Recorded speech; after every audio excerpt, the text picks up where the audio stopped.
Hi friends, welcome back to our channel. Friends, మనం ఈ వీడియోలో ఫిబ్రవరి నెలకు సంబంధించిన కరెంట్ అఫైర్స్ చూద్దాం. సో ఆల్రెడీ ఎవరైనా ఫిబ్రవరికి సంబంధించిన కరెంట్ అఫైర్స్ చదివేసి ఉంటే వాళ్ళకి ఇది ఒక ర్యాపిడ్ రివిజన్గా అయితే ఉపయోగపడుతుంది. సో లేట్ చేయకుండా మనం వీడియోలోకి వెళ్ళిపోదాం. సో అంతకంటే ముందు మీరు కనుక నా ఛానల్ ఇదే ఫస్ట్ టైం చూస్తున్నట్లయితే తప్పకుండా సబ్స్క్రైబ్ చేసుకోండి. అలాగే వీడియోలోని ఇన్ఫర్మేషన్ మీకు నచ్చినట్లయితే ఒక లైక్ ఇచ్చి మీ యొక్క సపోర్ట్ని అయితే మనకు అందజేయండి.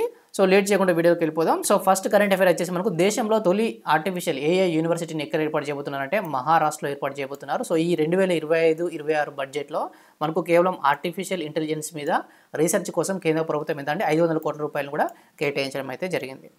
సో నెక్స్ట్ కరెంట్ అఫైర్ చూసినట్టయితే మనకు సరికొత్త రికార్డు సృష్టించిన సునీత విలియమ్స్. సో ఈమె రీసెంట్గా 9వ స్పేస్ వాక్లో పాల్గొన్నారు. ఈమె ఇంకా అంతర్జాతీయ అంతరిక్ష కేంద్రంలో నుండి చిక్కుకొని పోయింది, ఇంకా తీసుకురాలేదు, ప్రయత్నాలు కూడా జరుగుతున్నాయి. సో రీసెంట్గా ఈమె 9వ స్పేస్ వాక్లో పాల్గొనడంతో ఒక రికార్డ్ అయితే సృష్టించారు. ఇక్కడ 62 గంటల 6 నిమిషాల పాటు స్పేస్ వాక్లో పాల్గొన్న తొలి మహిళా వ్యోమగామిగా ఈమె చరిత్ర సృష్టించారు. అంతకుముందు రికార్డ్ వచ్చేసి 60 గంటల 21 నిమిషాల పాటు ఉండేది. పెగ్గీ విడ్సన్ చేశారు. సో ఆ రికార్డును తాజాగా ఈమె అధిగమించినట్టుగా మనం దీంట్లో అయితే చూడవచ్చు. సో భారత సంతతికి చెందిన మహిళ ఈమె. సో నెక్స్ట్ వచ్చేసి మనకు గ్లోబల్ టీచర్ ప్రైజ్ 2025. సో టోటల్గా ఇది 10 మందికి ఇస్తారు. దీంట్లో భారతదేశానికి చెందిన విద్యావేత్త అయిన ఒక మ్యాథ్స్ టీచర్ మహమ్మద్ ఇమ్రాన్ ఖాన్ మేవాతి కూడా దీంట్లో చోటు దక్కించుకున్నారు. సో ఈ అవార్డు కనుక సెలెక్ట్ అయిన వాళ్ళకు $10 లక్షల బహుమతిగా కూడా ఇస్తారు. సో ఈయన రాజస్థాన్కి చెందిన టీచర్. సో గుర్తుంచుకోండి. సో నెక్స్ట్ వచ్చేసి మనకు అత్యంత ధనిక పార్టీగా బీజేపీ. సో ఎలక్షన్ కమిషన్కు అన్ని రాజకీయ పార్టీలు తమ యొక్క అఫిడవిట్ను, ఎంత నగదు నిల్వలు ఉన్నాయో ఒక అఫిడవిట్ని అయితే దాఖలు చేసాయి. అందరూ ఇవ్వాల్సి ఉంటుంది. తమ దగ్గర ఎన్ని డొనేషన్స్ వచ్చాయి, ఎంతవరకు ఖర్చు చేశామని ఒక అఫిడవిట్ని అయితే మనకు ఎన్నికల సంఘానికి ఇవ్వాల్సి ఉంటుంది.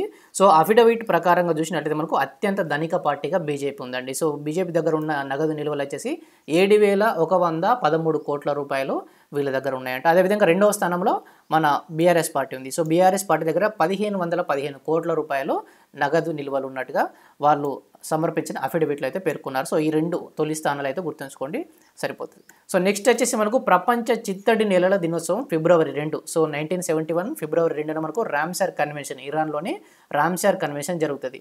సో అందుకే ఆ డేట్ మనం ప్రపంచ చిత్తడి నేలల దినోత్సవంగా జరుపుకుంటాం. సో ఈ 2025కి సంబంధించిన థీమ్ గుర్తుంచుకోండి, protecting wetlands for our common future. So దీన్ని తెలుగులోకి ట్రాన్స్లేట్ చేయొద్దు, ఇంగ్లీష్లో మీరు థీమ్ను గుర్తుంచుకోండి. సో మన భారతదేశంలో కూడా ఈ వెట్లాండ్ డే రోజు మనకు 4 కొత్త రామ్సార్ సైట్స్ను కూడా గుర్తించడం జరిగింది. సో ఇక్కడ చూసినట్లయితే ఏంటంటే అవి సక్కరకొట్టై పక్షుల అభయారణ్యం. సో ఇది తమిళనాడులో ఉంటుంది. అదేవిధంగా మరొకటి తమిళనాడు నుండి తీర్థగల్ పక్షుల అభయారణ్యం. సో ఈ రెండింటిని తమిళనాడు నుంచి సెలెక్ట్ చేశారు. అదేవిధంగా కేచయో పాల్రీ ఇది సిక్కింలో ఉంటుంది. సిక్కింలో మొదటి రామ్సార్ సైట్ ఇది.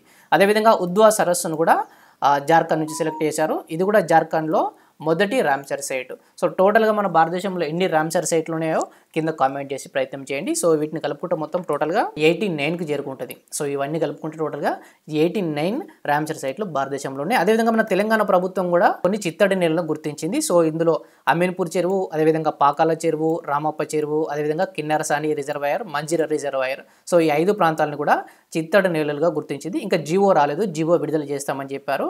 సో చిత్తడి నేల దినోత్సవం సందర్భంగా ఈ 5ని తెలంగాణ ప్రభుత్వం గుర్తించింది. రామ్సార్ సైట్లు కాదు, ఇవి తెలంగాణ ప్రభుత్వం ప్రాంతీయంగా గుర్తించిన చిత్తడి నేలలు. సో వీటికి సంబంధించిన జీవో అనేది మనకు త్వరలో రాబోతుంది. సో నెక్స్ట్ వచ్చేసి మనకు ఐఎస్ఎస్కు వెళ్ళనున్న తొలి భారతీయుడు శుభాంశు శుక్లా. సో ఇది ఇంటర్నేషనల్ స్పేస్ సెంటర్కు ఈయన ఒక పైలట్గా వెళ్ళబోతున్నారు. సో దీన్ని చేపట్టిన సంస్థ, ఈ ప్రాజెక్ట్ను చేపట్టిన సంస్థ స్పేస్ ఎక్స్ తరపున శుభాంశు శుక్లా వెళ్ళబోతున్నారు. సో దీంతో ఆయన ఇంటర్నేషనల్ స్పేస్ సెంటర్కు వెళ్ళనున్న తొలి భారతీయుడిగా రికార్డు సృష్టించబోతున్నారు.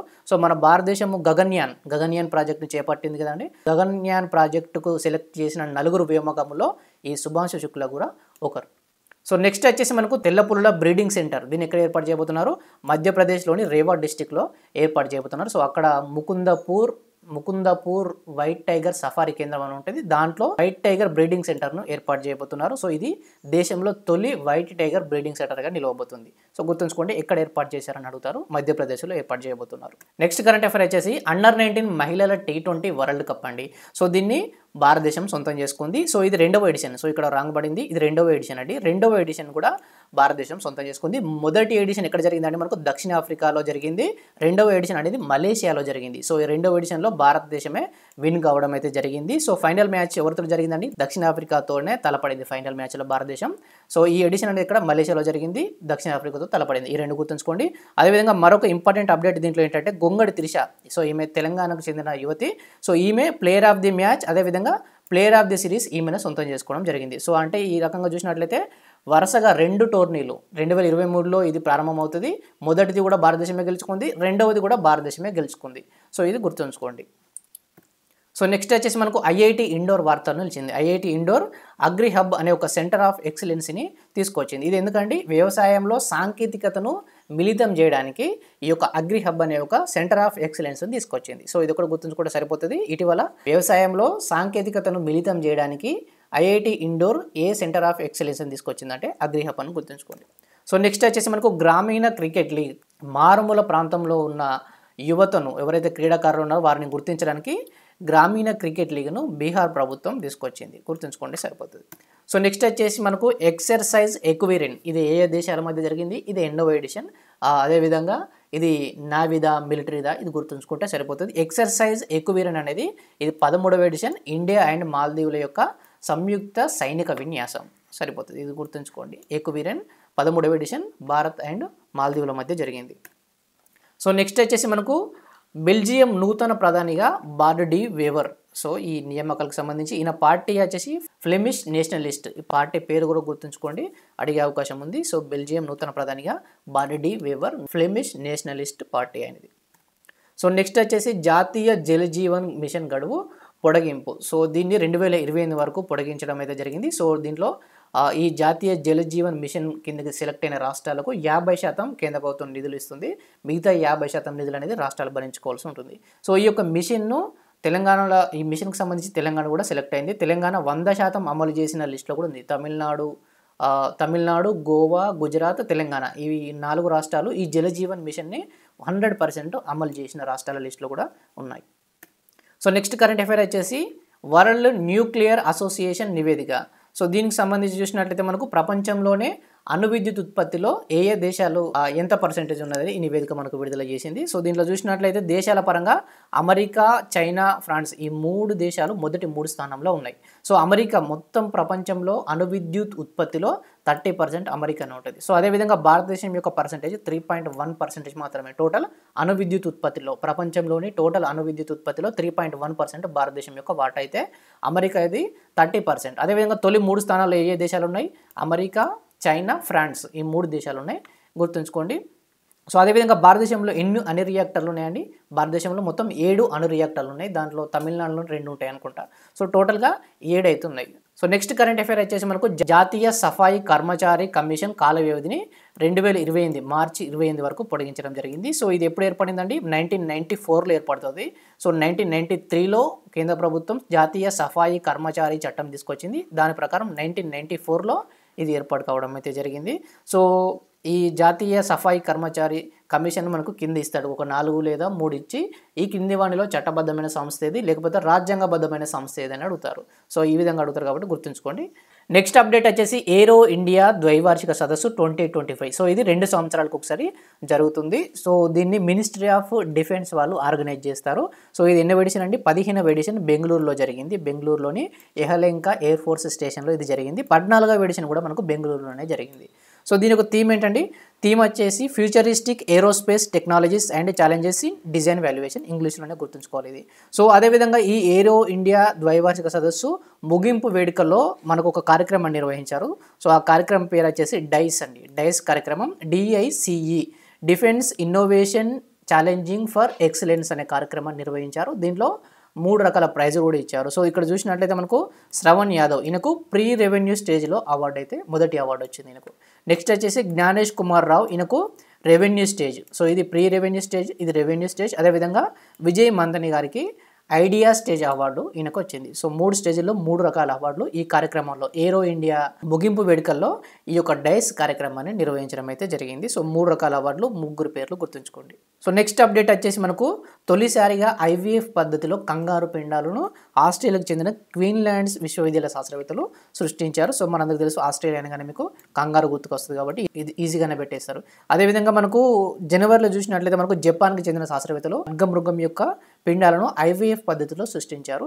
సో నేను జనవరికి సంబంధించి కూడా క్విక్ రివిజన్ వీడియో మళ్ళీ ఒకటి చేసి పెడతాను. నెక్స్ట్ అప్డేట్ వచ్చేసి మనకు WHO వరల్డ్ హెల్త్ ఆర్గనైజేషన్ నుంచి అర్జెంటీనా కూడా తప్పుకుంది. సో అర్జెంటీనా తప్పుకోవడానికి చాలా కారణాలు చెప్తుంది, కానీ అర్జెంటీనా అనేది అమెరికాను చాలా క్లోజ్గా ఫాలో అవుతుంది. అమెరికా ఏది చేస్తే అదే ఫాలో అవుతుంది. సో అర్జెంటీనా ప్రస్తుత అధ్యక్షుడు ఎవరండి? మైలేయి గారు అర్జెంటీనా యొక్క అధ్యక్షుడిగా ఉన్నారు. సో నెక్స్ట్ అప్డేట్ వచ్చేసి మనకు మణిపూర్కి సంబంధించి ఏ ఎగ్జామినేషన్లో అయినా ఒక క్వశ్చన్ తప్పకుండా ఉంటుంది. సో మణిపూర్ సీఎం రాజీనామా చేశారు, బీరేన్ సింగ్ రాజీనామా చేశారు. సో 2 సంవత్సరాలుగా మైతేయి కుకీ తెగల మధ్య జరుగుతున్న అల్లర్లకు నైతిక బాధ్యత వహిస్తూ ఈయన రాజీనామా చేశారు. అదేవిధంగా మనకు మణిపూర్లో రాష్ట్రపతి పాలన కూడా విధించడం జరిగింది. రాష్ట్రపతి పాలన విధించారు. సో ఇక్కడ చూసినట్లయితే మనకు టోటల్గా మణిపూర్లో 60 స్థానాలు ఉన్నాయి. 60 స్థానాలు గాను బీజేపీకి 32 స్థానాలు ఉన్నాయి. అయినా కూడా అక్కడ రాష్ట్రపతి పాలన విధించారు.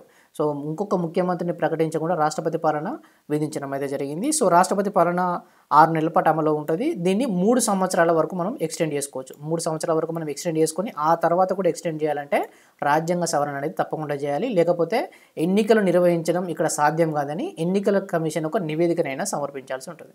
సో మణిపూర్కి సంబంధించి తప్పకుండా గుర్తుంచుకోండి. తర్వాత మనకు ఢిల్లీ ఎలక్షన్స్ అండి. ఢిల్లీ ఎలక్షన్కి సంబంధించి చూసినట్టయితే ఏ పార్టీ విజయం సాధించిందండి? బీజేపీ. 45 సీట్లు వచ్చినాయి బీజేపీకి. మొత్తం స్థానాలు వచ్చేసి 70. సో గత ఎన్నికల్లో చూసినట్టయితే మీకు 67 స్థానాలు ఆమ్ ఆద్మీ పార్టీకి వచ్చినాయి. సో ఈసారి ఆ పార్టీ అనేది కొంచెం చతికిల పడిందని చెప్పుకోవచ్చు. సో బీజేపీకి 45 స్థానాలు వచ్చినాయి. ముఖ్యమంత్రి ఎవరండి? ముఖ్యమంత్రికి వచ్చేసి రేఖా గుప్తా. సో ఇక్కడ రాంగ్ పడింది, రేఖా గుప్తా అని పడింది. రేఖా గుప్తా ఢిల్లీ సీఎం. ఆమె నియోజకవర్గం వచ్చేసి షాలిమార్ బాగ్ నియోజకవర్గం నుంచి ఆమె ఎమ్మెల్యేగా గెలిచారు. సో టోటల్గా ఈ ఢిల్లీ ఎలక్షన్లో 5 సీఎంతో కలిపి 5 మహిళలు విజయం సాధించారు. ఢిల్లీ సీఎంల లిస్టులో ఈమె 4వ మహిళా ముఖ్యమంత్రి. సో గతంలో షీలా దీక్షిత్ చేశారు, అదేవిధంగా సుష్మా స్వరాజ్ చేశారు, అదేవిధంగా అతిషి గత ముఖ్యమంత్రి కూడా ఒక మహిళనే. సో కాబట్టి ఈమె 4వ మహిళా ముఖ్యమంత్రి. అదేవిధంగా ముఖ్యమంత్రుల స్థానాల పరంగా 9వ ముఖ్యమంత్రి. ఢిల్లీకి 9వ ముఖ్యమంత్రిగా రేఖా గుప్తా నియామకం అయ్యారు. సో ఢిల్లీ అసెంబ్లీకి సంబంధించి చూసినట్లయితే మనకు కేంద్రపాలిత ప్రాంతాల్లో మూడు కేంద్రపాలిత ప్రాంతాలకు అసెంబ్లీ ఉంటుంది. జమ్మూ కాశ్మీర్, అదేవిధంగా పుదుచ్చేరి, అదేవిధంగా ఢిల్లీ. 69వ రాజ్యాంగ సవరణ ద్వారా ఢిల్లీ అసెంబ్లీని ఏర్పాటు చేయడం అయితే జరిగింది. సో నెక్స్ట్ అప్డేట్ వచ్చేసి మనకు రెపో రేటు తగ్గించిన ఆర్బీఐ. సో దాదాపుగా 5 సంవత్సరాల తర్వాత రెపో రేట్ని ఆర్బీఐ తగ్గించింది. సో రెపో రేట్ ఎందుకు తగ్గిస్తుంది? మార్కెట్లో మనీ ఫ్లోను పెంచడానికి రెపో రేట్ని ఆర్బీఐ తగ్గిస్తుంది. ఎంత తగ్గించింది అంటే 6.50% నుంచి 6.25%కు తగ్గించడం జరిగింది. సో ప్రస్తుత ఆర్బీఐ గవర్నర్ ఎవరండి? సంజయ్ మల్హోత్రా ప్రస్తుత ఆర్బీఐ గవర్నర్. గతంలో శక్తికాంత దాస్ ఉండేవారు. సో ఆయనే ప్రధానమంత్రి 2వ ప్రిన్సిపల్ సెక్రటరీగా నియామకమయ్యారు. సో ఇప్పుడు మనకు ద్రవ్య విధాన పరపతి సమావేశంలో ద్రవ్యోల్బణాన్ని 2025-26 ఆర్థిక సంవత్సరానికి 4.2%గా అంచనా వేసింది. అదేవిధంగా వచ్చే ఆర్థిక సంవత్సరం వృద్ధి రేటు 6.7%. వచ్చే ఆర్థిక సంవత్సరం అంటే 2025-26.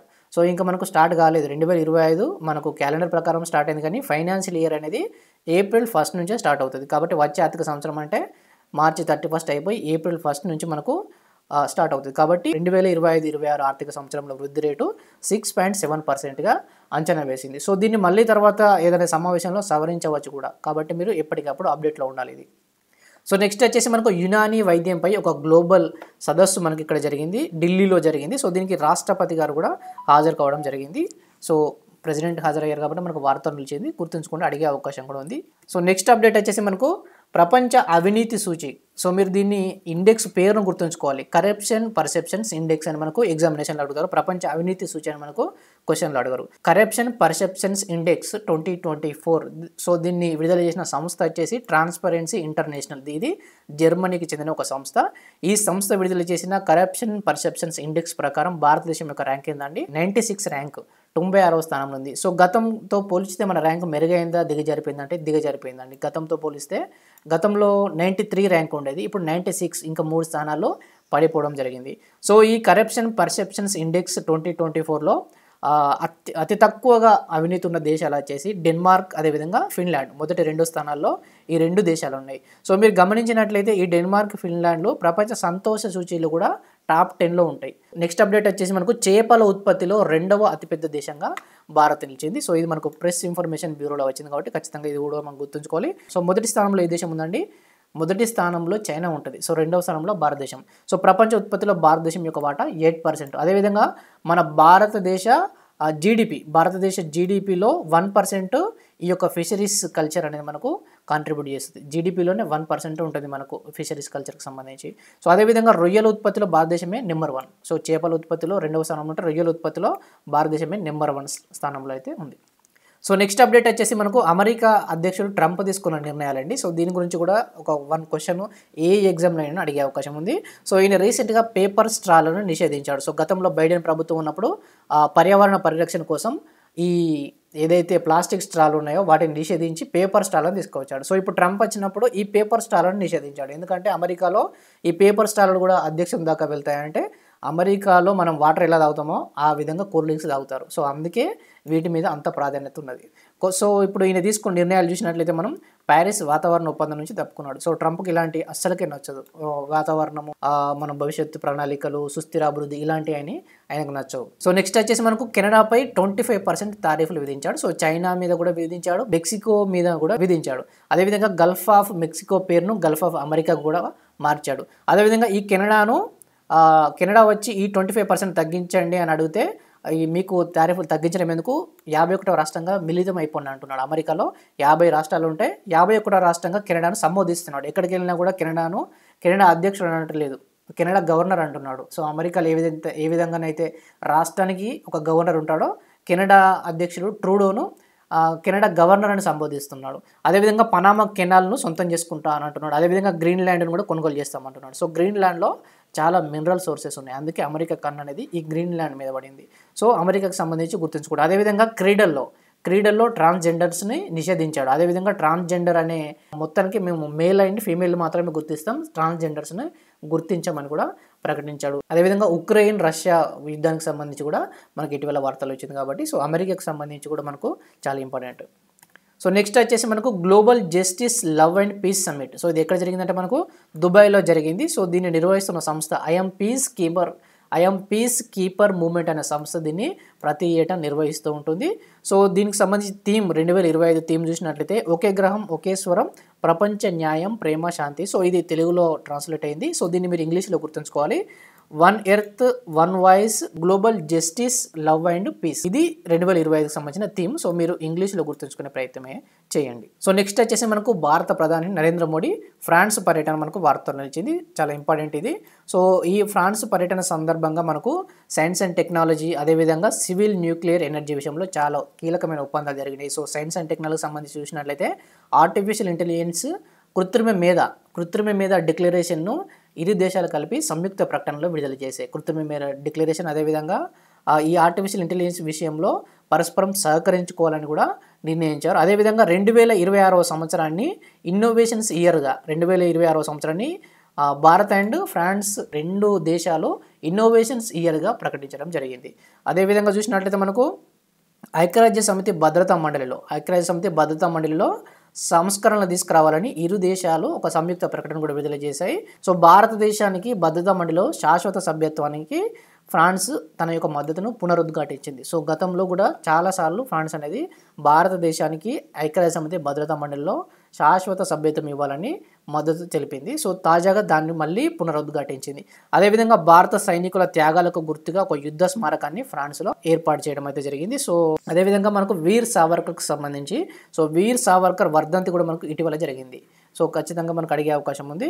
సో వీర్ సావర్కర్కి సంబంధించి మార్సే నగరంలో ఆయన నివాళులు కూడా అర్పించారు. ఎందుకంటే 1910వ సంవత్సరంలో మార్సే నగరంలోనే బ్రిటిష్ వారి పాలన కాలంలో ఈ ఫ్రాన్స్లోని మార్సే నగరంలో బ్రిటిష్ వారి చెరసాల నుంచి తప్పించుకోవడానికి వీర్ సావర్కర్ అక్కడ వీరోచితంగా పోరాడడం అయితే జరిగింది. సో ఇది గుర్తుంచుకోండి. వీర్ సావర్కర్కి సంబంధించి కూడా అడిగే అవకాశం ఉంది. అదేవిధంగా ఐక్యరాజ్య సమితి భద్రతా మండలికి సంబంధించి భారత సభ్యత్వానికి పూర్తి స్థాయి మద్దతు ప్రకటించింది. సో నెక్స్ట్ అప్డేట్ వచ్చేసి మనకు తెలంగాణలో కళ్యాణి చాళుక్యుల కాలం నాటి 3 శాసనాలు అయితే మనకు బయలుపడ్డాయి. సో ఇది ఎక్కడంటే వికారాబాద్ జిల్లాలోని కంకల్ మండలంలో ఈ 3 శాసనాలు బయటపడడం అయితే జరిగింది. సో ఈ 3 కన్నడ శాసనాలే. సో 3 కన్నడ శాసనాలు ఎవరి కాలానికి సంబంధించి 3వ సోమేశ్వరుడి కాలానికి సంబంధించి. సో ఈయన బిరుదు కూడా గుర్తుంచుకోండి, భూలోక మల్లదేవన అనే బిరుదు కూడా ఈయనకు ఉంది. సో ఈ 3 శాసనాలు అనేవి కన్నడ శాసనాలు గుర్తుంచుకోండి. సో కళ్యాణి చాళుక్యుల మొదటి రాజు ఎవరండి? 2వ తైలపుడు.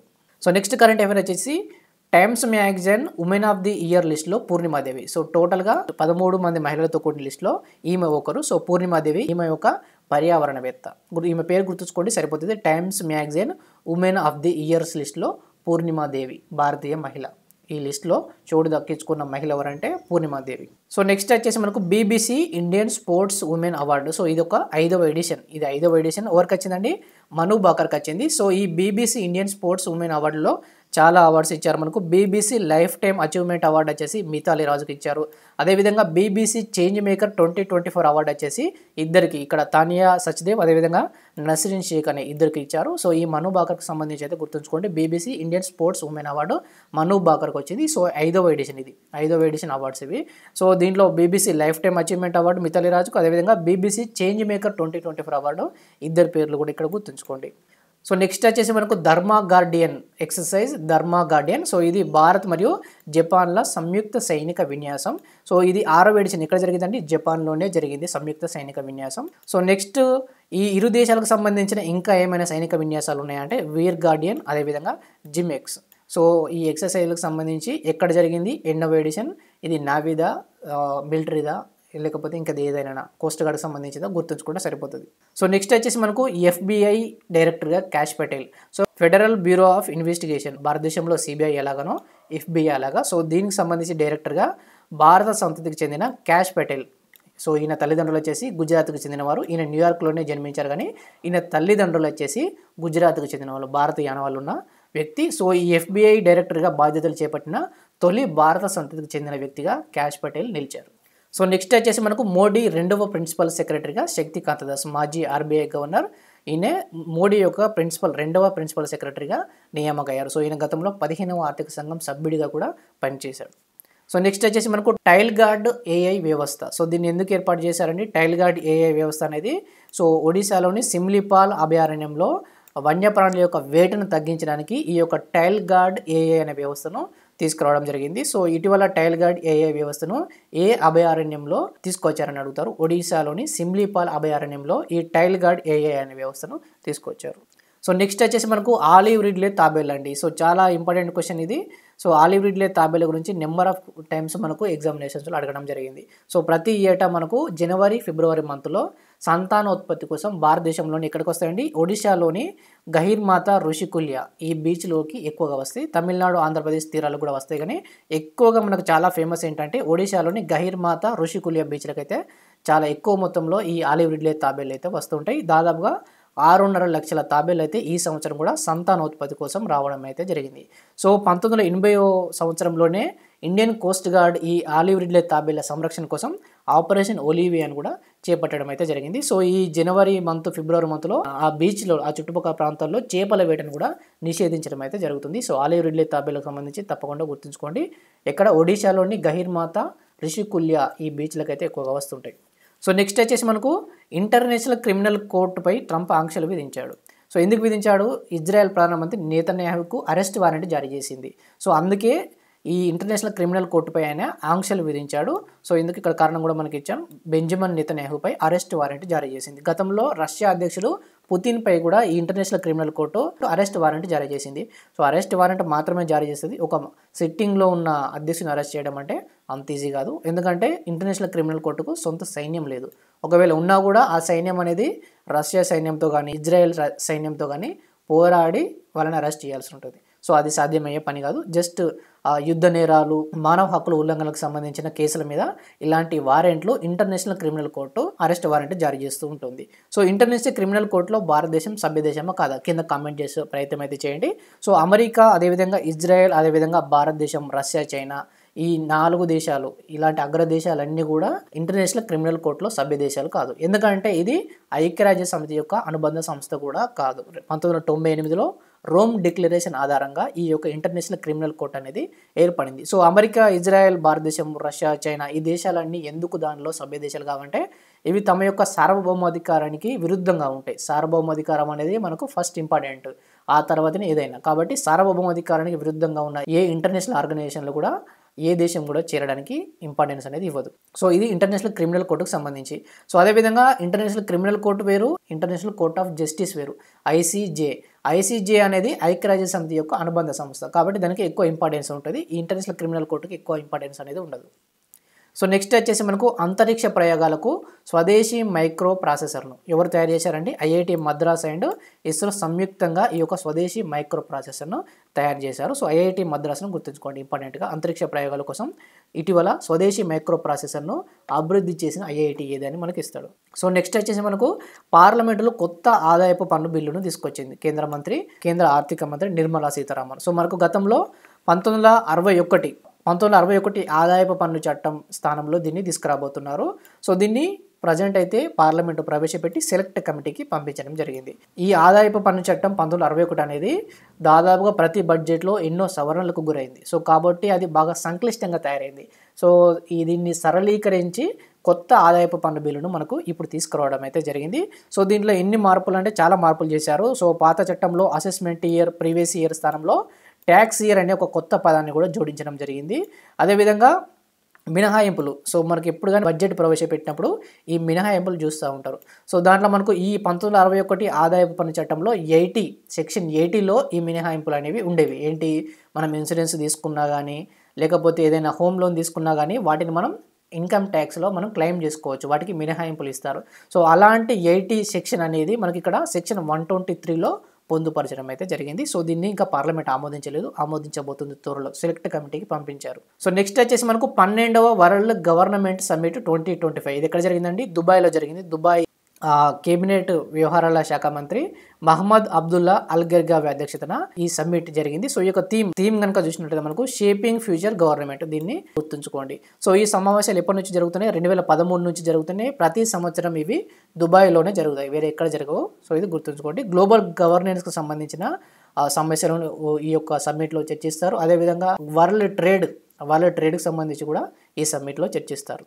సో నెక్స్ట్ వచ్చేసి మనకు పారిశుద్ధ్య కార్మికుల కోసం నమస్తే పథకం. సో ఈ నమస్తే పథకాన్ని కేంద్ర ప్రభుత్వం 2023లో తీసుకొచ్చింది. 2023 నుండి 2026 మధ్య సంవత్సర కాలానికి పారిశుద్ధ్య కార్మికుల కోసం నమస్తే పథకాన్ని తీసుకొచ్చింది. సో నమస్తే అంటే ఫుల్ ఫామ్ ఇక్కడ మనకు national action for mechanised sanitisation ecosystem. So ఇది వార్తల్లో ఎందుకు నిలిచిందంటే కేంద్ర సామాజిక సాధికారత మంత్రి సో ఈ స్కీమ్ను తీసుకొచ్చి 1 ఇయర్ పూర్తయిన సందర్భంగా పారిశుద్ధ్య కార్మికులకు పీపీఈ కిట్లు అదేవిధంగా హెల్త్ కార్డులను జారీ చేశారు. సో ఇది మనకు ప్రెస్ ఇన్ఫర్మేషన్ బ్యూరోలో వచ్చింది కాబట్టి ఇంపార్టెంట్గా గుర్తుంచుకోండి. సో నెక్స్ట్ వచ్చేసి మనకు భారతదేశం అర్జెంటీనా తోటి లిథియం ఒప్పందం చేసుకుంది. సో లిథియం నిల్వలు అనేది అర్జెంటీనాలో చాలా ఎక్కువగా ఉంటాయి. సో అర్జెంటీనా, బొలివియా, చిలీ ఈ 3 దేశాలను లిథియం ట్రయాంగిల్ కూడా వ్యవహరిస్తూ ఉంటారు. సో ఇక్కడ చూసినట్లయితే లిథియం అన్వేషణతో పాటు గనుల రంగంలో పరస్పరం సహకరించుకోవడానికి కూడా ఈ ఒప్పందం చేసుకున్నారు. భారతదేశం తరపున mineral exploration and consultancy limited, so ఇది భారత ప్రభుత్వ రంగ సంస్థ, మన భారతదేశం తరపున ఈ ఒప్పందంలో పాల్గొన్నది ఈ సంస్థ. సో నెక్స్ట్ వచ్చేసి మనకు మన భారతదేశంలో ఎక్కడెక్కడ లిథియం నిల్వలు ఉన్నాయి అంటే జమ్మూ కాశ్మీర్, జార్ఖండ్, రాజస్థాన్, అదేవిధంగా ఛత్తీస్గఢ్, మేఘాలయ, నాగాలాండ్, అరుణాచల్ ప్రదేశ్లో ఈ లిథియం నిల్వలను గుర్తించారు. సో మనకు ఇప్పుడు రీఛార్జబుల్ బ్యాటరీలో ఈ లిథియం అనేది చాలా చాలా కీలకం. సో ఫ్యూచర్లో మనకు అవసరం కాబట్టి మన దేశంలో ఇంకా తవ్వకాలు అనేది చేపట్టడం లేదు. సో నెక్స్ట్ వచ్చేసి మనకు సెబీ 11వ చైర్మన్గా తుహిన్ కాంత పాండేను నియామకం చేశారు. సో మనకు 10వ చైర్మన్ ఎవరండి, ఎవరి స్థానంలో వచ్చారని అడుగుతారు. 10వ చైర్మన్ మాధవి పూరి గారు. అదాని గ్రూప్ విషయంలో ఆమె మీద చాలా ఆరోపణలు కూడా వచ్చాయి. సెబీ యాక్ట్ 1992 ప్రకారం సెబీ అనేది ఏర్పడింది. సో నెక్స్ట్ వచ్చేసి మనకు సొలిగ తెగ ప్రజలు మనకు వార్తల్లో నిలిచారు. సో ఎందుకంటే ప్రధానమంత్రి మోడీ మనకు మన్ కీ బాత్ 113వ ఎడిషన్లో ఈ సొలిగ తెగ ప్రజల గురించి ప్రస్తావన తీసుకొచ్చారు. వీళ్ళు పులుల సంరక్షణ కోసం ఏ విధంగా పాటుపడుతున్నారో ఆయన తెలుపుతూ ప్రశంసించారు. సో ఈ సొలిగ తెగ ప్రజలు ఎక్కడ ఉంటారంటే మనకు కర్ణాటక, అదేవిధంగా తమిళనాడులో ఉంటారు. ప్రధానంగా మాత్రం కర్ణాటకలోనే ఎక్కువ ఉంటారు.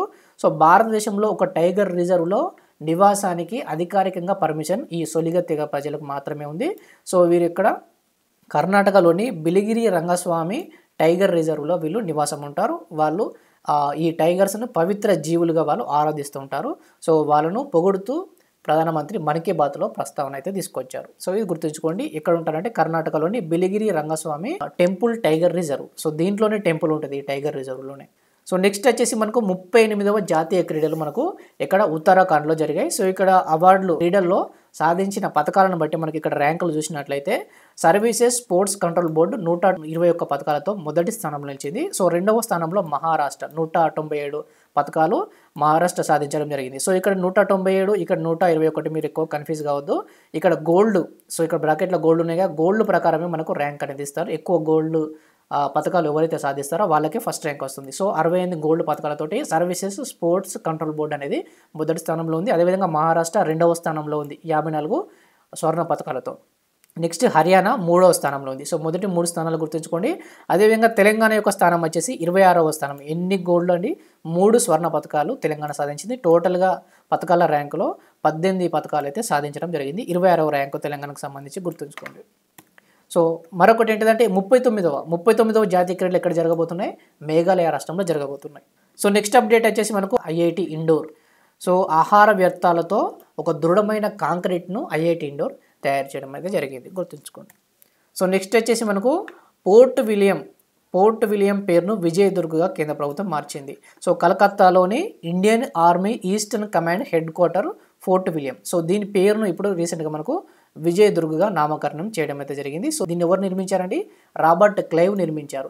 సో అంతకుముందే ఈస్ట్ ఇండియా కంపెనీ కూడా ఒక ఫోర్ట్ విలియం నిర్మిస్తుంది. దాన్ని సిరాజుద్దౌలా దాన్ని ధ్వంసం చేయడంతో తర్వాత రాబర్ట్ క్లైవ్ దీన్ని మళ్ళీ పునర్నిర్మిస్తారు. సో గుర్తుంచుకోండి, రాబర్ట్ క్లైవ్ దీన్ని నిర్మించారు. అదేవిధంగా ఇంకొక కోట లోపలి భాగాన్ని కూడా మానిక్ షా హౌస్గా మార్చారు. మానిక్ షా ఈయన ఒక మన army chief, India Pakistan war టైంలో ఈయన చీఫ్ డిఫెన్స్ స్టాఫ్గా పనిచేసిన వ్యక్తి మానిక్ షా. ఈయన పేరును కోట లోపలి భాగానికి పెట్టడం జరిగింది. సో తర్వాత సెయింట్ జార్జ్ గేట్ను కూడా శివాజీ గేట్గా నామకరణం అయితే చేయడం జరిగింది. సో ఈ 3 గుర్తుంచుకోండి. ఫోర్ట్ విలియం పేరును విజయదుర్గ్గా, అదేవిధంగా కోట లోపలి భాగాన్ని మానిక్ షా హౌస్గా, అదేవిధంగా సెయింట్ జార్జ్ గేట్ను శివాజీ గేట్గా నామకరణం చేశారు. సో నెక్స్ట్ అప్డేట్ వచ్చేసి మనకు 23వ జాతీయ పారా అథ్లెటిక్ ఛాంపియన్షిప్ 2025 ఇది ఎక్కడ జరిగిందండి? చెన్నైలో జరిగింది. సో దీని యొక్క మస్కట్ వచ్చేసి గజవీరన్. సో గజవీరన్ అంటే ఈ విధంగా ఉంటుంది. సో ఇది గజవీరన్. సో ఈ గజవీరన్ అనేది మస్కట్. సో అదేవిధంగా ఈ యొక్క జాతీయ పారా అథ్లెటిక్ ఛాంపియన్షిప్లో అత్యధిక అవార్డులు పొందిన రాష్ట్రం వచ్చేసి హర్యానా 106 పథకాలతో మొదటి స్థానంలో ఉంది. అదేవిధంగా తమిళనాడు 47 పథకాలతో రెండవ స్థానంలో నిలిచినట్టుగా గుర్తుంచుకోండి. సో నెక్స్ట్ వచ్చేసి మనకు ప్రధానమంత్రి సూర్యఘర్ ముఫ్త్ బిజిలీ యోజన వార్తలు నిలిచింది. ఎందుకంటే ఈ పథకం ప్రారంభమై మనకు 1 ఇయర్ కంప్లీట్ అయింది. సో ఫిబ్రవరి 13, 2024 ఈ పథకాన్ని స్టార్ట్ చేశారు. సో దీని యొక్క లక్ష్యం అనేది మనకు చాలా చాలా ఇంపార్టెంట్. దీని లక్ష్యం వచ్చేసి 2027 మార్చి 31 నాటికి 1 కోటి గృహాలకు ఈ యొక్క పథకం కింద సోలార్ ప్యానెల్ని ఏర్పాటు చేయాలనేది ఒక లక్ష్యంగా పెట్టుకోవడం జరిగింది. సో ఈ పథకం అనేది స్టార్ట్ చేసి 1 ఇయర్ అయింది కాబట్టి వార్తలు నిలిచింది, ఇది గుర్తుంచుకోండి. సో ఇవి అండి మనకు ఫిబ్రవరి నెలలో ఉన్నాయి ఇంపార్టెంట్ కరెంట్ అఫైర్స్. సో ఇంకా చాలా ఉన్నాయి. ఏదైతే మనకు ఎగ్జామినేషన్ పాయింట్ ఆఫ్ వ్యూలో అడగడానికి అవకాశం ఉన్నాయో వాటిని మాత్రమే మనం దీంట్లో డిస్కస్ చేసాం.